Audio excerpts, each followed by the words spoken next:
Good evening and welcome. I would like to call the August 6th City of Issaquah Development Commission meeting to order at 6:33. As a reminder, we have a remote aspect to our meetings. This means both staff and members of the public may be participating in the meeting remotely via WebEx. For those attending remotely, if you have questions or issues, please send the host a chat message or email staff at kristinl@issaquahwa.gov.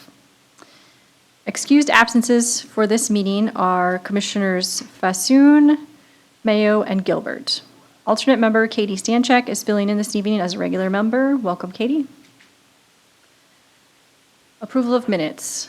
Our first item of business is to take action on meeting minutes for June 11th, 2025. Has everyone had an opportunity to review the minutes? Are there any corrections to the minutes provided in the agenda packet? Hearing none, the minutes are approved as submitted. Next, general comments. I would like to open the floor for any members of the public, in person or virtually, who would like to make a general comment, not about the Madison Lane Townhome projects or the PFAS treatment facility, but on general topics. There will be an opportunity later in the meeting for those who would like to comment about the projects on tonight's agenda. Ms. Jackson, has anyone signed up to make public comments? No, Chair. Okay. No one present would like to make comments? Okay. We will move on. Next up, the public hearing. And the agenda item is the pre-decision open record public hearing. The order of operations for this hearing will be as follows. First, the purpose of the public hearing, followed by our appearance of fairness discussions. Then we'll open the public hearing with a staff presentation, followed by the applicant presentation, then open the floor to public comment. Opportunity for rebuttal by applicant then staff, close the public hearing, commission deliberation, commission action, and then conclude agenda item on the quasi-judicial permit. If for any reason this hearing cannot be completed this evening, it may be continued at a specific date. The purpose of this formal public hearing is for a major amendment to the Front Street Townhomes approved site development permit. The purpose of this hearing is to solicit relevant public comment and facilitate the review, discussion, and decision of the application by the Development Commission. This is a quasi-judicial hearing. Ms. Medina, please proceed with our appearance of fairness disclosures. Good evening, Commissioners. Get our presentation up and started here. It's not in front of me, so excuse me if I'm just making sure that you guys can see what I'm looking at. All right, so starting off our Front Street Townhomes presentation with the appearance of fairness. So this is a quasi-judicial decision. The context for that is that it requires proceedings to be fair in fact and appearance. Ex parte contacts are prohibited. The test of this is, would a disinterested person, knowing the totality of a decision maker's personal interest in a matter, be reasonably justified in thinking that partiality may exist? Decision makers who have a personal interest, prejudgment of issues, or partiality are disqualified from the proceedings. So I'm going to ask you, Commissioners, a couple questions. After each question, if you could just verbally answer yes or no, and then we will move on to the next one. First, do you have any personal interest, financial or otherwise, in the outcome? Does your employer have any interest, financial or otherwise, in the outcome? Do you have any familial, social, or business relationships or connections with any of the parties or non-parties who have an interest in the outcome? Yes, I do. And I think you had something to interject on the first one? Is this just about the Front Street home? This is just about the Front Street Townhomes, correct? Okay, as stated in the initial meeting that we had, I sat on a board with the project architect. Beyond that, I have no connection to this Do you feel you can be impartial in your decision making? Yes.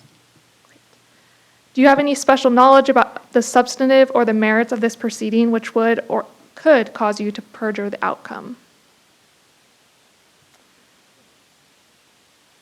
Will there be any prospective employment for you or your family as a result of this decision?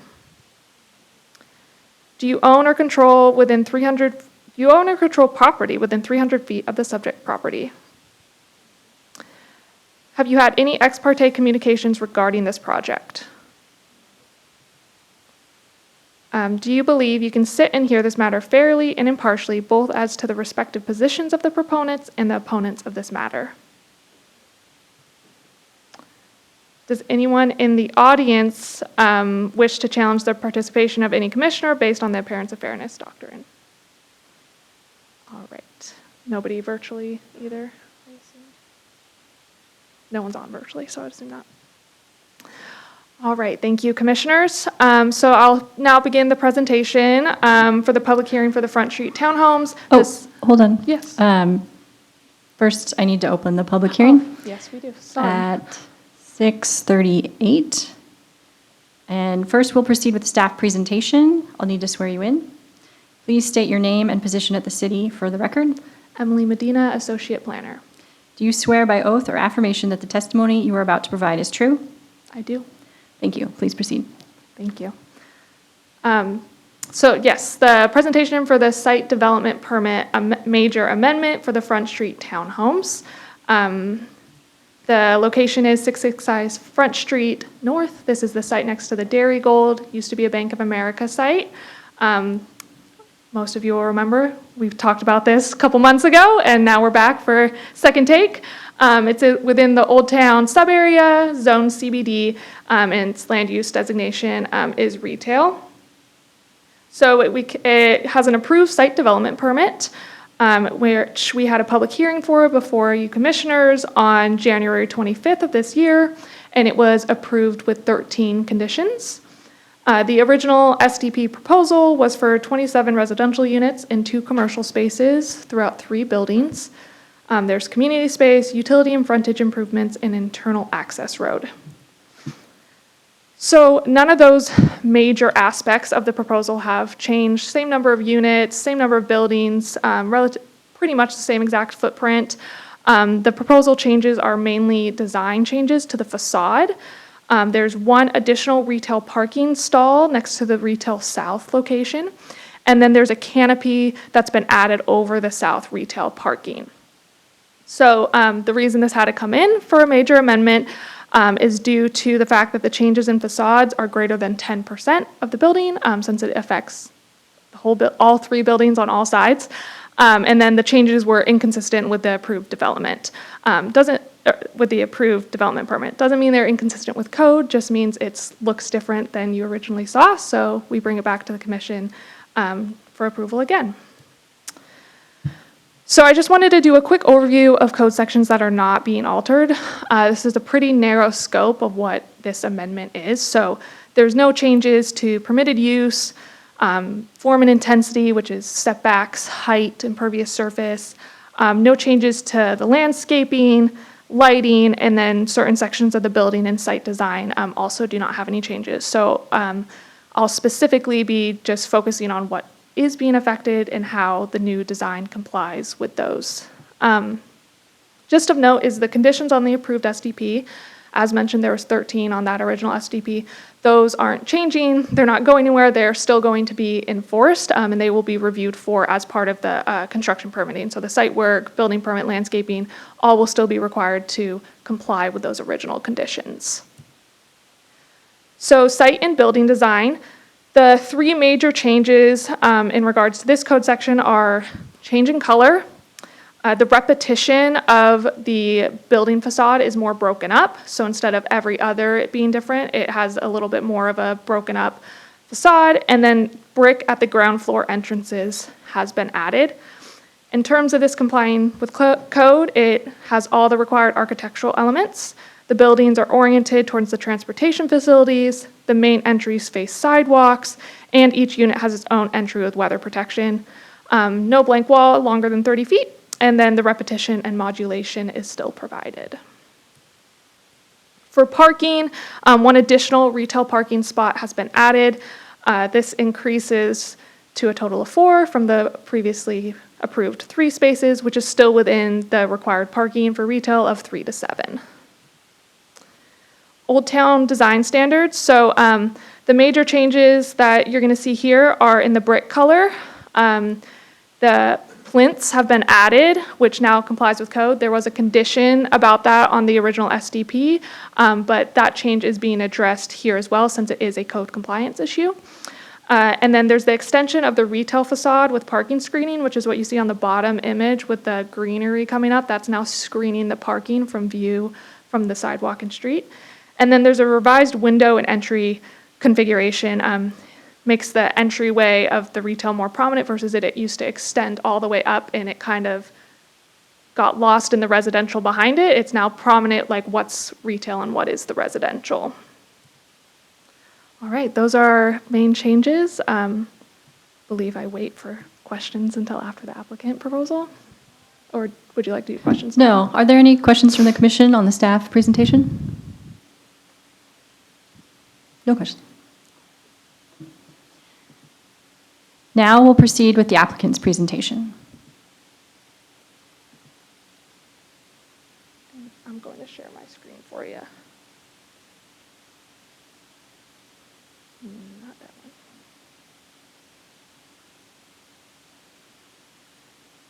No, sorry.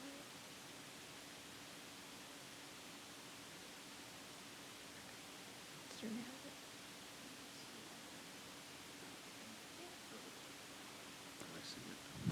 Page up or down? Oh, here we go. I'll need to swear you in. Yeah, you bet. Okay. Please state your name for the record. Richard Rawlings, Do you swear by oath or affirmation that this testimony you are about to provide is true? I do. Thank you. Please proceed. Thank you. Good evening. My name is Richard Rawlings. I'm with the New Home Company. And the reason that we're here and proposing these changes to the project, I was sitting here when the project was originally proposed. We were under contract to buy it, pending the approval of the site plan and the commission's, positive vote, if you will. But I heard and looked pretty clearly. There was a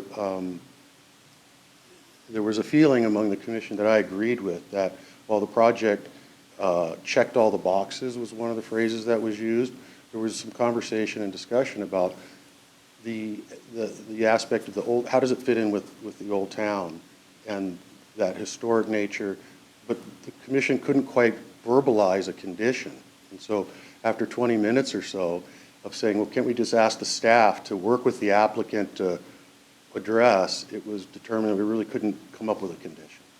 But I could kind of see, if you will, and we're sort of, I guess it's unique to come back when we have an approved project and try to respond. But I agreed, and we want the project to be as successful and compatible with the neighbor as possible.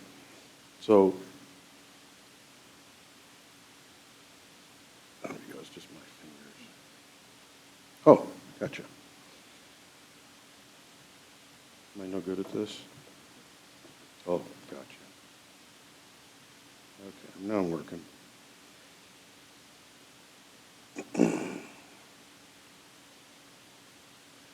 So what, in working with Scale Design, Curtis Bigelow, he's the original architect and still current, we looked at it and thought, what is it about this retail and residential frontage, facade, and orientation, bulk, and massing, and so forth, that really isn't quite meeting maybe as far as it could to blend in.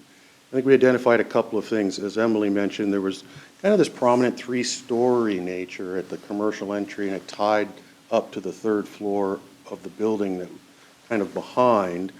And in orange, you'll see the roof lines, the orange dotted line. There wasn't a consistent, what you would expect to see at the retail level, 13 or 15 or 20-foot level with something going on behind it. There was a little bit of disjointed there. And also there was variation in height of the facade openings. And then I thought the brick was a little commercial in a sense, like new commercial color. It was a really cool color. And so on that particular building, so now we have pretty distinct retail, horizontal, consistent level with the material. And what's going on above it is good. It's residential. It does sit back. It is visible, but yet there isn't an element that's kind of trying to blend the two. And so we feel good about the distinct nature there and the consistency with the smaller retail scale. And the window openings are now more consistent. This is your other retail frontage. This was prior. And so it had kind of a, even though it's a smaller building facade lengthwise, it had this fairly massive entry wrap. And then the large building behind, which, while it had a material breakup, didn't quite feel like that was meeting, wouldn't call it an Old Town intent, but it felt like it could use a little extra detail to mitigate that and bring it to be residential looking. Right now, it's kind of a question whether it's really residential or not. So when they get working with scale design. So now we have the same brick changing color. That the brick is, the entry is still wrapped, but it's wrapped with the brick so it doesn't stand out, the entry to the commercial at the retail level. As Emily mentioned, it's extended that brick element to screen the parking. The parking wasn't screened before from the sidewalk, so as you walk by, there could be 2 cars sitting there, probably some utilities on the residential building. And so we've extended that character of the retail as a screen, and that's this portion here, right? That wasn't there before. That was essentially open parking.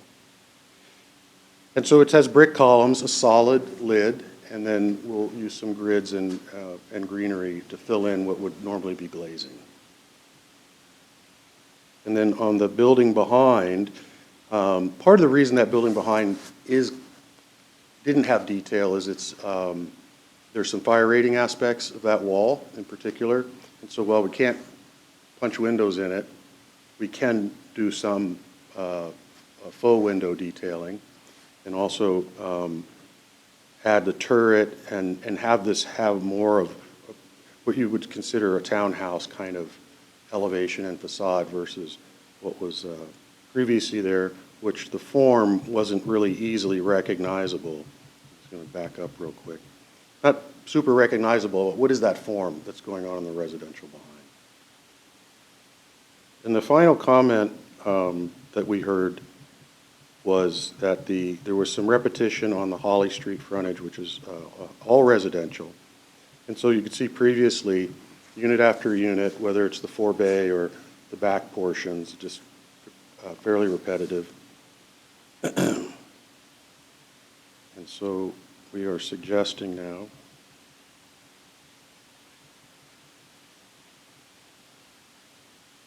we've added brick at the residential entry. So at the street scale, pedestrian scale, that's a warmer, richer feel. But then in terms of the color, you can see it's not every other unit is just the same, AB, AB, AB. We've changed where the colors are to have some parts of the building, deeper colors stand out and some recede. You can see the retail wraps with the nice same roof line, roof height character wrapping the corner. It stands out more as the retail wrap. So that's it. I want to be very brief, but we agreed with what we heard that night, and we sort of stepped forward, and I was a little surprised that it would be a major amendment after thinking that we were complying with what we were hearing, but at the same time, I totally appreciate that if you're going to have changes to a certain extent, that it really should come back through the process. So I can answer any questions if you have any. Any questions from the commission? Thank you.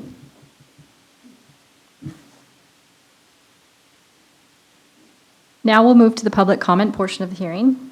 Ms. Jackson, has anyone signed up to comment on this topic? No, Chair, they have not. Is there anyone present who would like to comment? Okay, we'll move on.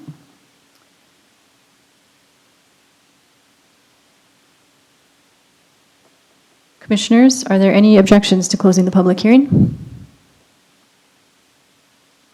Hearing no objections, I now close the public hearing at 6:52 PM. Now it's time to move into the deliberation portion of the meeting.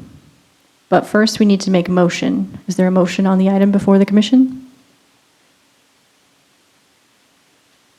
Richard?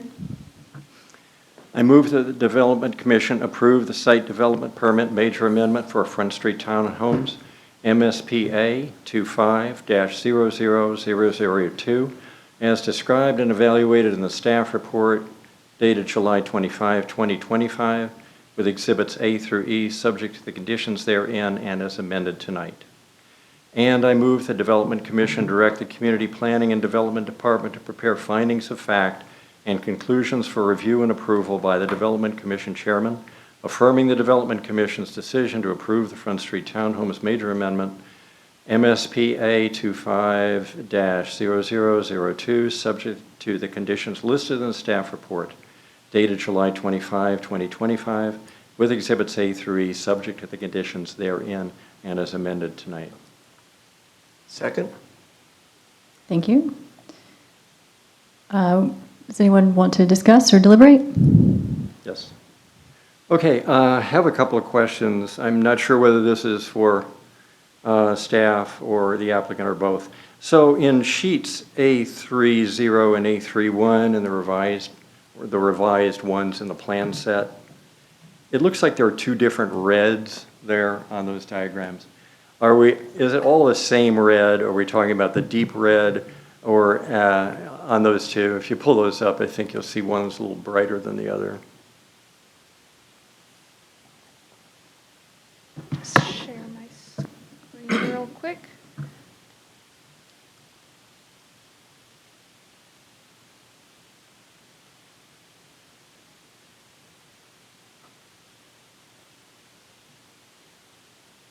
Could you repeat what sheet you said, Commissioner Right, so it Sanford? would be A30 and A31, the revised versions. Either one, I think, shows the same thing.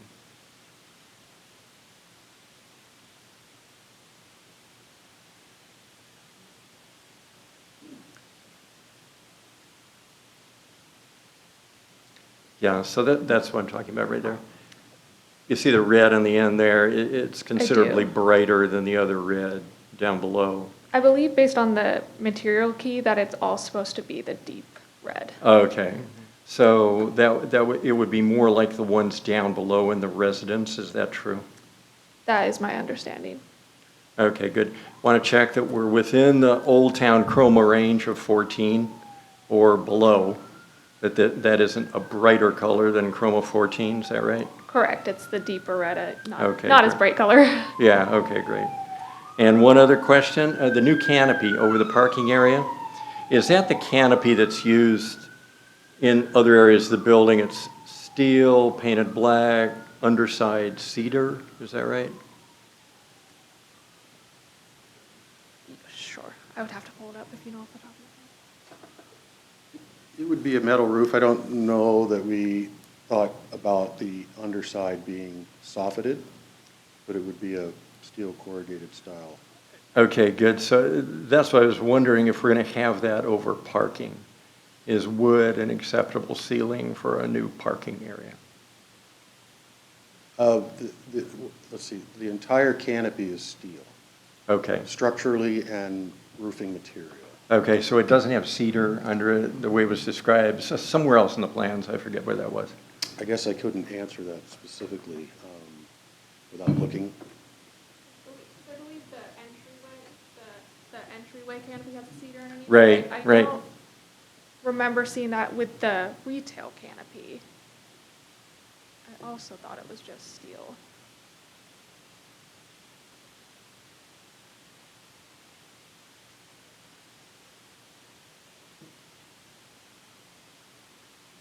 Did you see in the plan set that it's? No, I didn't see the Okay. material of the new one. That's why I wondered if they were the same as the other canopy that was over the front, Gotcha. part 'Cause- of the. Oh, I see. On this kind of wood canopy that's on the entryway. Yeah. That wasn't my understanding that that was the intent for the parking. Yeah, that's not the intent for the parking canopy. It would be anodized dark black or dark brown. Good, that answers the concern. Yeah, that's Yeah, good. structurally and, you know, and roofing material.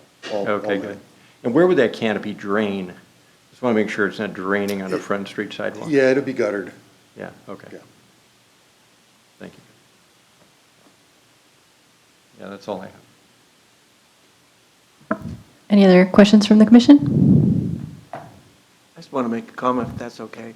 I think this is fantastic. I truly appreciate the applicant, the changes you've made to this, and it's a much better project than I know we struggled before, and I think you hit it right on the money, so thank you very much. I would jump on that and agree completely. Thank you, staff, thank you, applicant, for going back and studying this at the level you did. It's what I would expect to see. I think it's going to be set the tone for Front Street, which, and it better meets the Old Town guidelines, and it really sets the tone as a gateway property, in my opinion, as you're moving into the Old Town. So I really appreciate you looking at it, and it turned out great. So I look forward to seeing it finished. Agree. Thank you for hearing what we were trying to say. And the brick, the warm brick, picks up beautifully with buildings down the street on Front Street, a little farther south, and yeah, all looks very good. You broke up what you call the marching effect on Holly Street there, so all those are good. Thanks. I just have to comment that your project narrative was really clear. You could see where it was and what you're proposing. It made it very easy for me. Thank you. Any further discussion? All right. With the deliberations concluded, it's time for the commission to take action on the item before us. As Richard just read the motion, I'm not going to reread it. There are no amendments. Is that okay with everyone? Okay. All in favor of the main motion, say aye. Aye. Aye. All opposed, say no. The motion is approved. This concludes the Front Street Townhomes major amendment. A notice of decision will be issued by staff within 7 days. Thank you.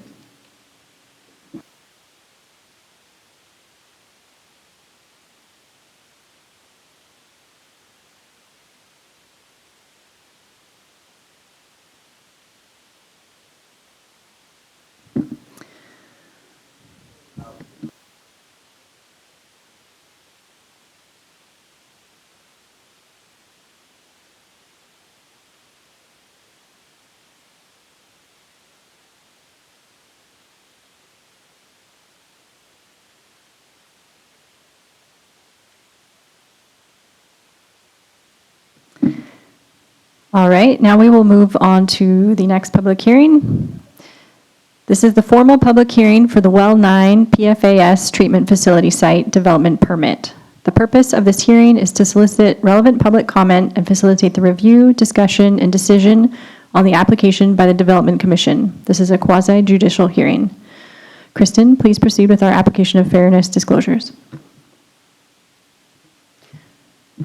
So yes, we are here tonight to hold a public hearing on PFAS, the Well 9 facility. But first, we've done the quasi-judicial decisions text, so I will move over that, but we do have questions for the commissioners. So with regards to the outcome of the proceeding, will there be any prospective employment for you or your family as a result of the decision? Do you own or control property within 300 feet of the subject property? Have you had any ex parte communications regarding this project?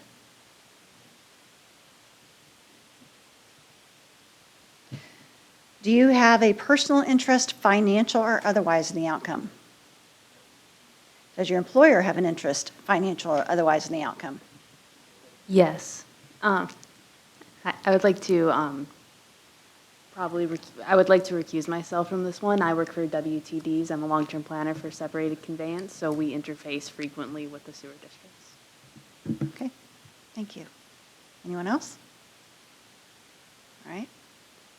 Do you have any familial, social, or business relationships or connections with any of the parties or non-parties who have an interest in the outcome of this decision? Sorry, I'm trying to move something from my screen so I can see all this. Here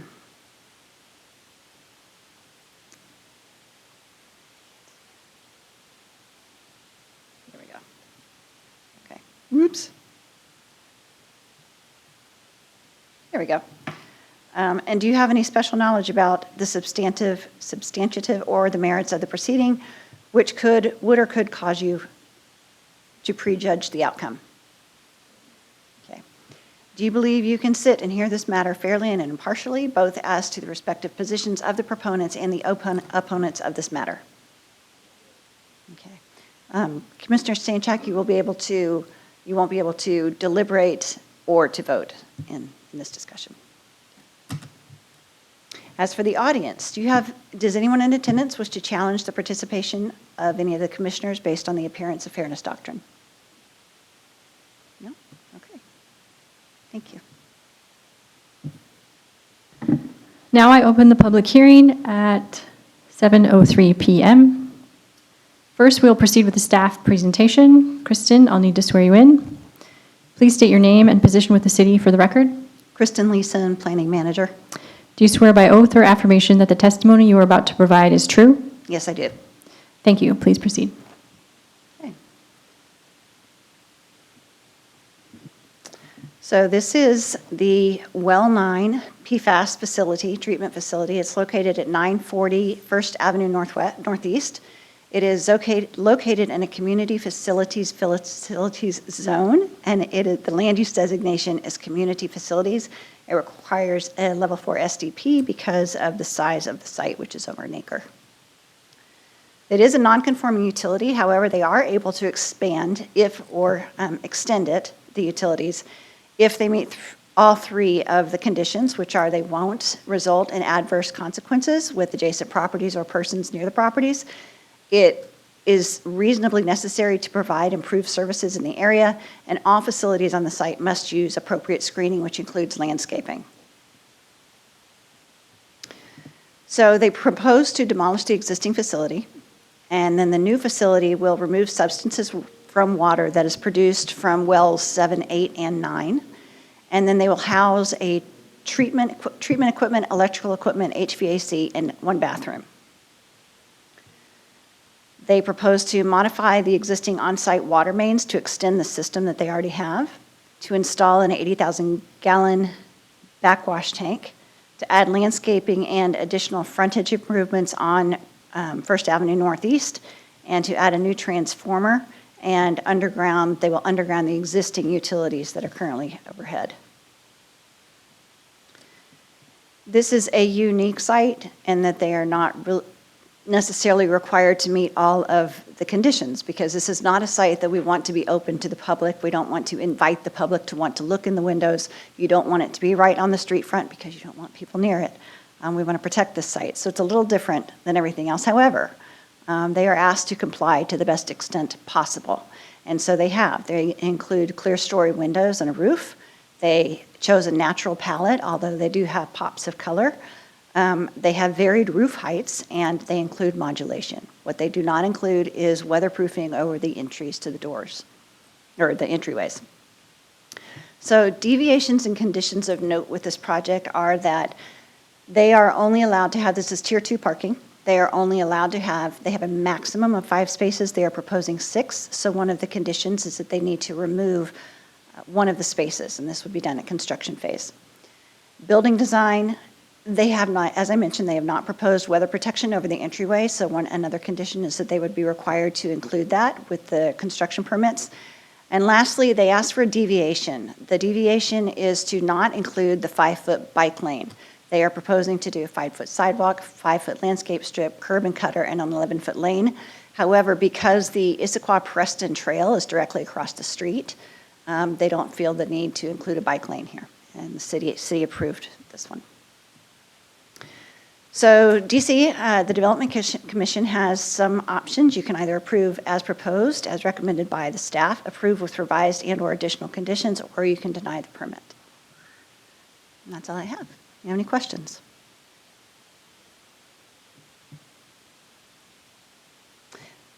And thankfully, some of these questions, I have the specialists here, so the applicants may be able to answer some later. Thank you. Richard? I guess this is an appropriate one on condition 4. In the staff report, condition 4 says, on-site light color temperatures must be 4,000 K. But elsewhere in the staff report on page 8, it says maximum color temperature for lights on site must be 3,000 K. Oh. Okay. So I'm wondering which that is. It looks like right of way must be 4,000, but on site 3,000? I'm going to look. Are you able to address that? Or, not at this time, but when you come up, can you address that one? Yeah. Okay. Do you Okay, mind if good. we- I'll just okay, hold that thank because you. I have another one for the Okay. applicant on that. All Yes, right, thank you.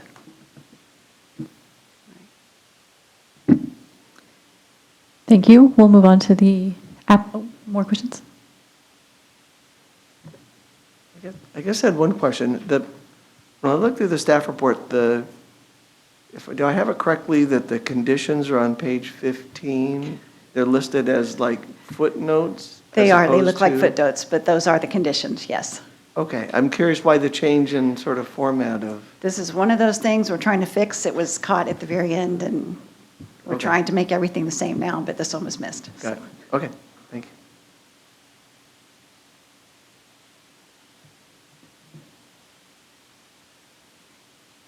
Any other questions for staff? Okay, we will move on to the applicant's presentation. Okay. I have it up.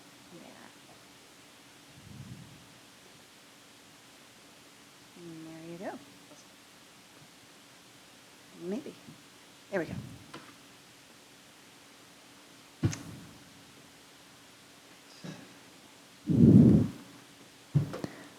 So I will need to swear you in. Please state your name for the record. Alex Capron. Do you swear by oath or affirmation that the testimony you're about to provide is true? I do. Thank you. Please proceed. All right. Yeah, thank you, Development Commission, for having me here tonight. I am joined with a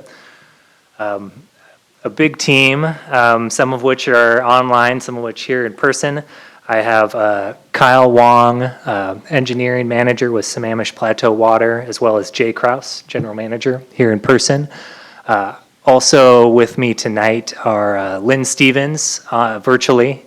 She is the design lead with Brown and Caldwell, as well as Greg Summers with Wagner Architects, I believe. And then last but not least, the project manager for Sammamish Plateau Water, Jim Koningsfeld, is also in attendance virtually. So I'm with Facet. So as support, we provided planning guidance, as well as landscape architecture and critical area support for the project.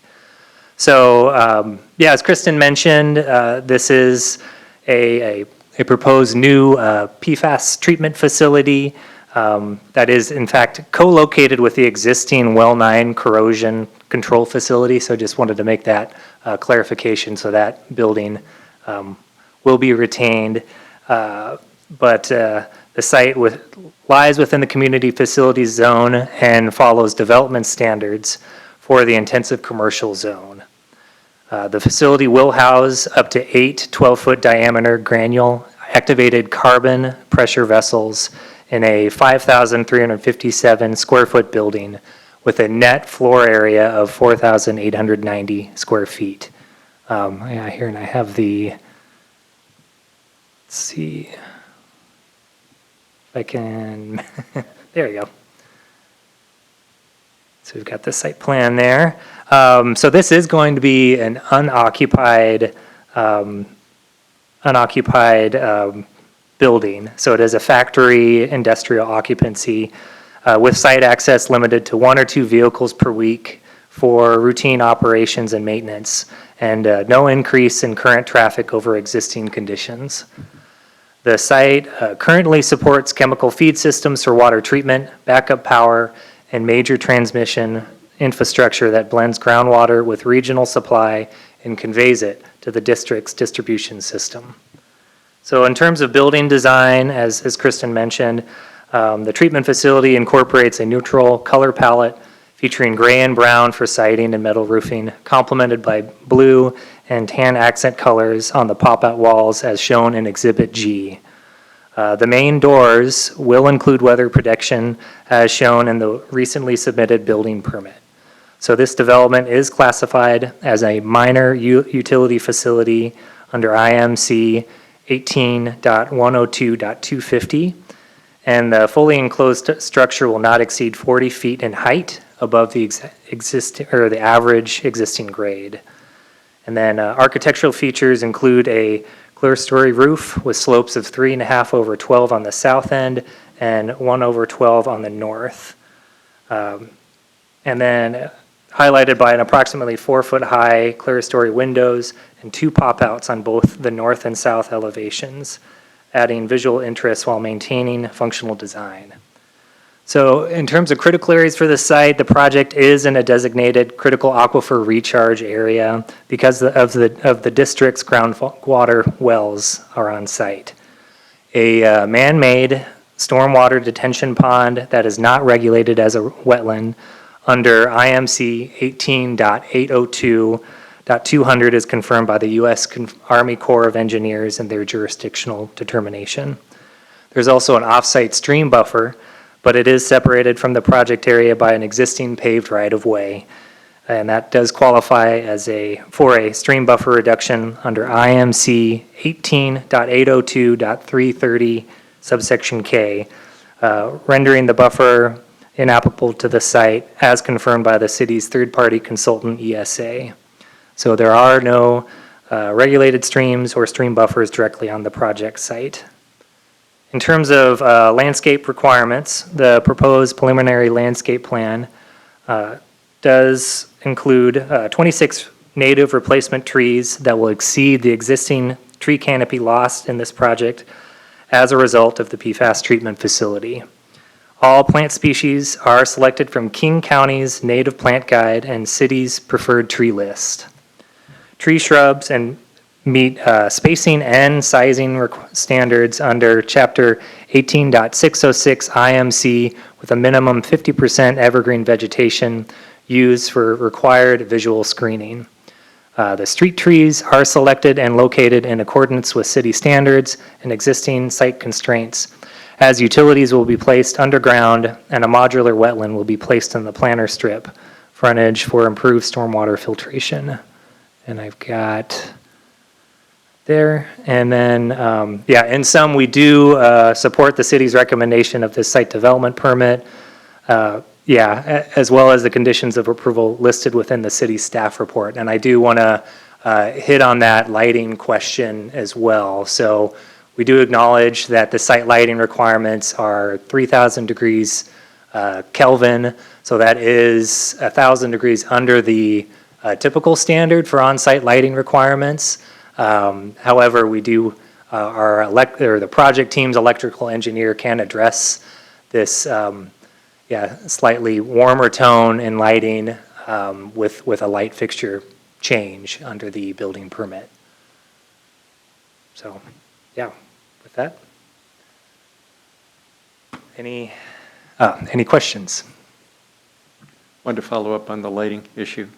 So I think in the project narrative regarding the lighting, it says building-mounted LED lights will be downward facing with a maximum 30K color temperature.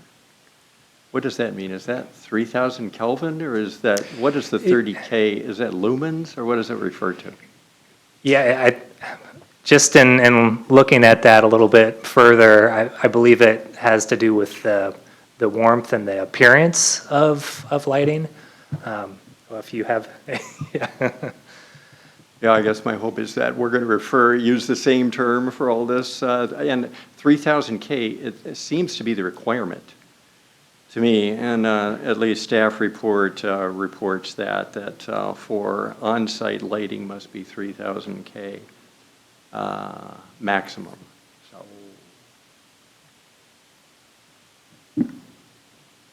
I guess I'm confused because the condition says 4,000. Is that what you're pointing out? Exactly. Okay. Yeah, I'm All right. questioning that, together with the reference to the lay temperature as 30 K in the applicant's report. So I'm looking for a consistent way of referring to the lighting temperature.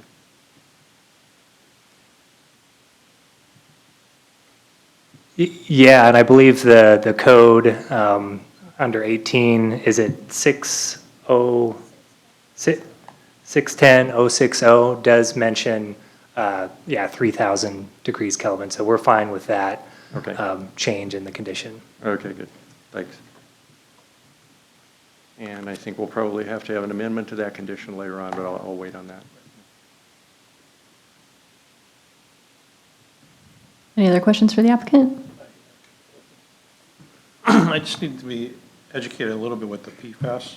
So the backwash supply tank, storage tanks, they'll be full of the PFAS material, correct?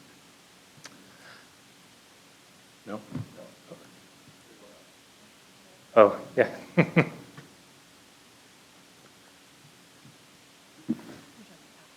Yeah.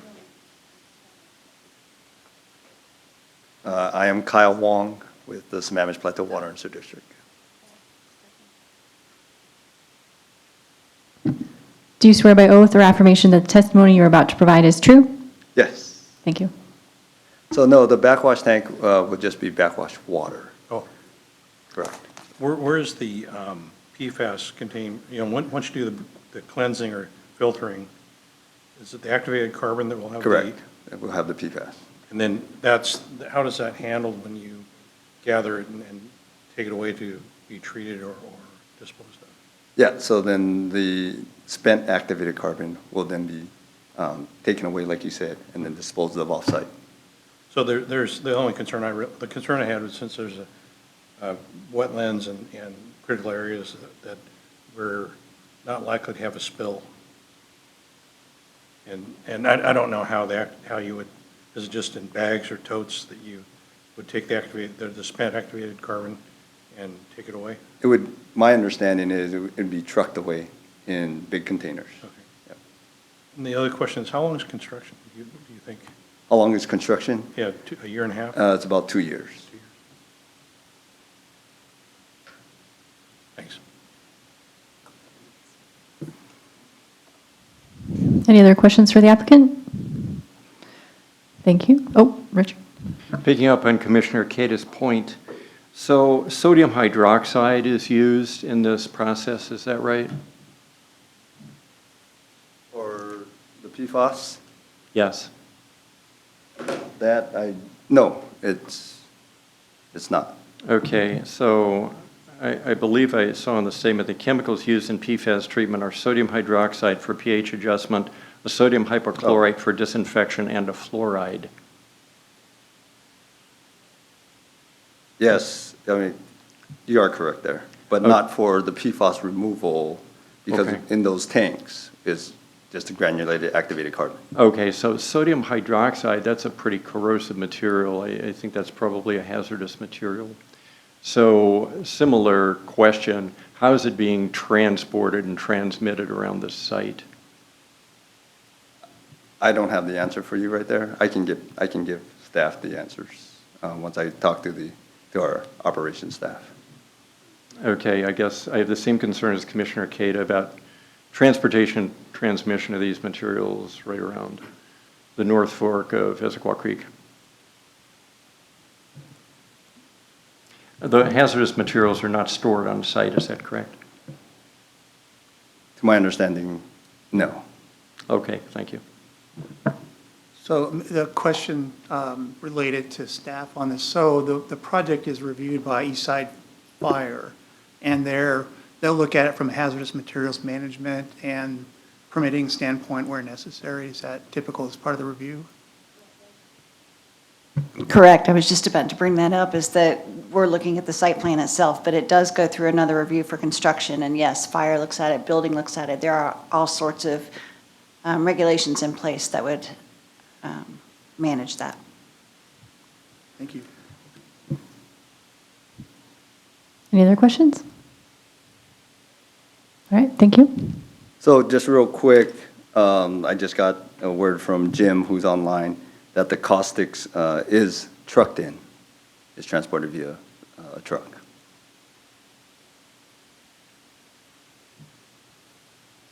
Thank you. Now we'll move into the public comment portion of the hearing. Ms. Jackson, has anyone signed up to comment on this topic? No, they have not.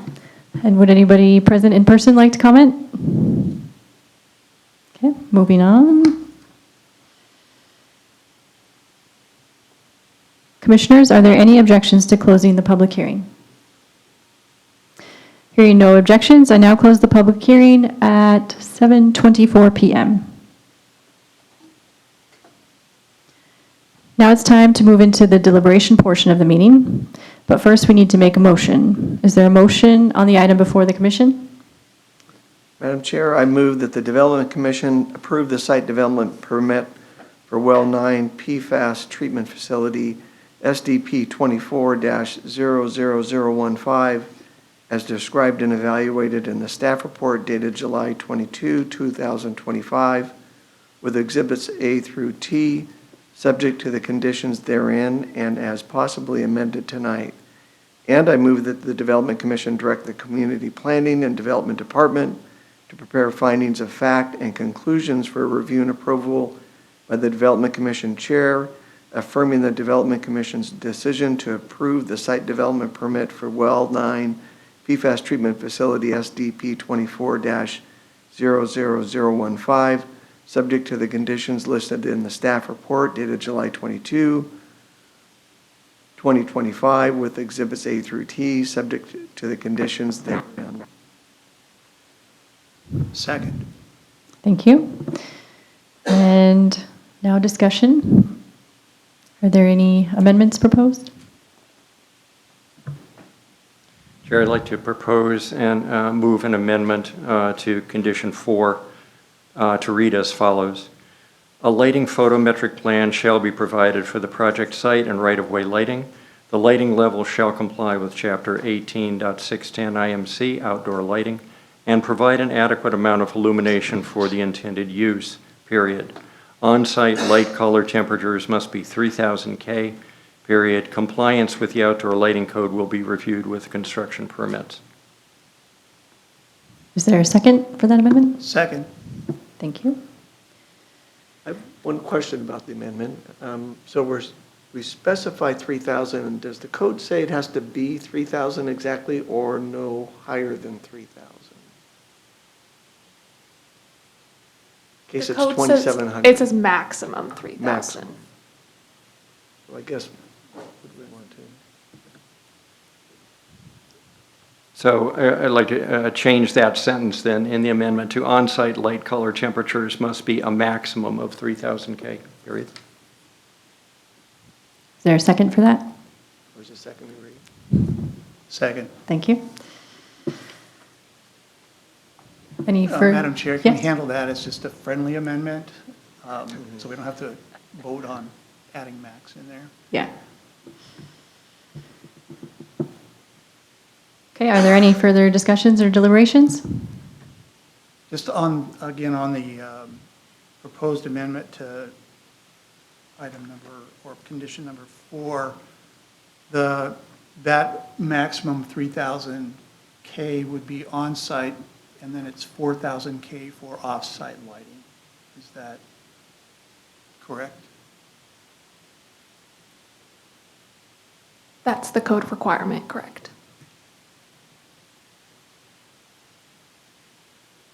Is there off-site lighting proposed? Yes. They were actually Yes. referring, I Yes, think the for phrase the street. was right-of-way lighting. Right. Yeah, so the right-of-way lighting will have a 4,000 degrees Kelvin on the street. So we need to make sure that condition is also clear about the off-site.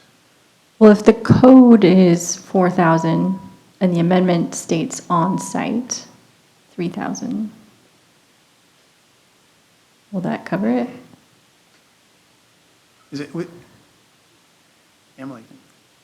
The condition just specifies that on-site lighting color temperatures must be 3,000, which commissioners have, or 4,000, which commissioners have changed to 3,000. The right-of-way lighting being limited to 4,000 is in code, so that will be, you don't have to condition it. It will be reviewed by us when it comes in for construction. Great. Thank you for that clarification.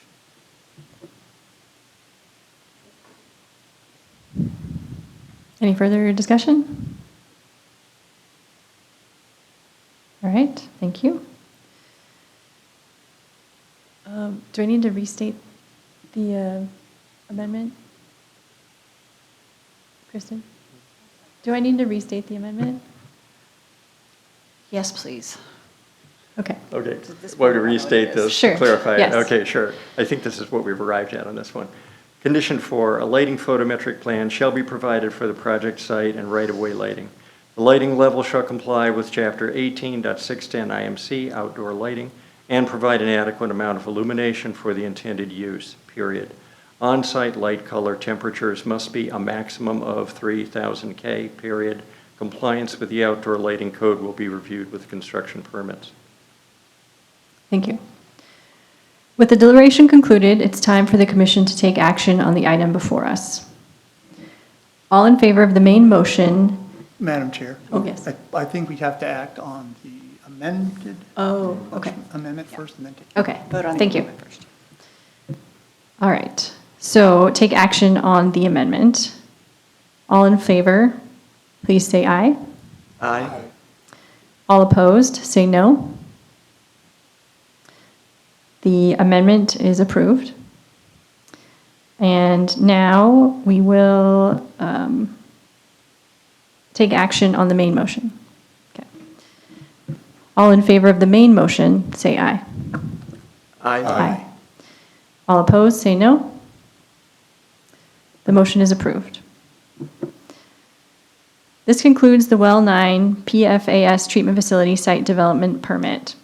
A notice of decision will be issued by staff within 7 days. Thank you. Madam Chair, real quick, just a quick comment to the team on this last application. Really appreciated the comprehensive information that you provided us and the thorough discussion in the narratives and other attachments. So both staff and the designer team from Sammamish Water and Sewer, outstanding job. So really appreciated that great work and your responses to our questions. So thank you very much.